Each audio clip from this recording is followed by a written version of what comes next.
Good evening, this is the Oscar expert covering the Cannes Film Festival. It's time to review Belle, the latest film from Mamoru Hosoda, director of many popular animated films like Wolf Children and the Oscar-nominated Mirai. This one takes place in a world where there's a virtual reality app called You. It's like a social media app. All the kids are using it. They get assigned an avatar that's somewhat based on like their internal makeup. I didn't really get a sense of like what you do like once you get the app, but you can just kind of navigate it and do stuff. You can make friends, you can listen to other people's music, I guess. People who are using the app seem to just kind of like disappear in it and it becomes like your reality. It doesn't really bother to explain exactly how it works. But boy, does this world of You look extremely cool. It's a computer animated environment, whereas the real world in this film is hand-drawn. And so I thought this was a really cool artistic choice because of how it makes the virtual reality world pop. And we can understand how people would be drawn to that world, which kind of represents like escape and reinventing yourself. And our protagonist, perhaps predictably, is a shy high school girl. And with the help of one of her friends, her avatar actually becomes an overnight sensation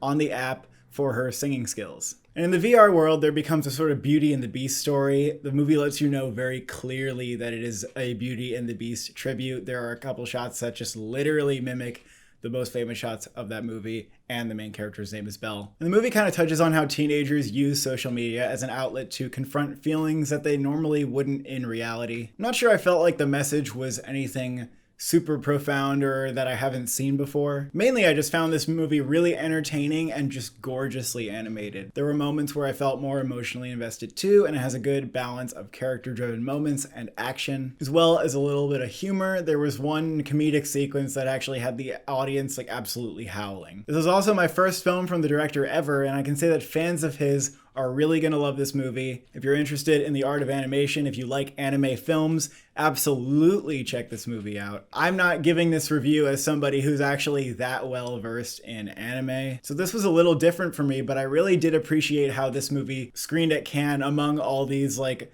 slow, more artistic dramas. Even though I saw this on my last day and was becoming a little exhausted with movies, it did feel really refreshing to have an anime film like this screening at Cannes. The movie also sounds great, and the soundtrack absolutely just booms. Especially when you're in that VR world, you are just getting maximal visual, audio stimulation. So yeah, I really enjoyed this movie. I expect that almost everybody is going to enjoy it. I'm not going to say it's like groundbreaking or anything. I mean, the story, sure, it has like its share of cliches here and there. So I will give the movie a 7 out of 10.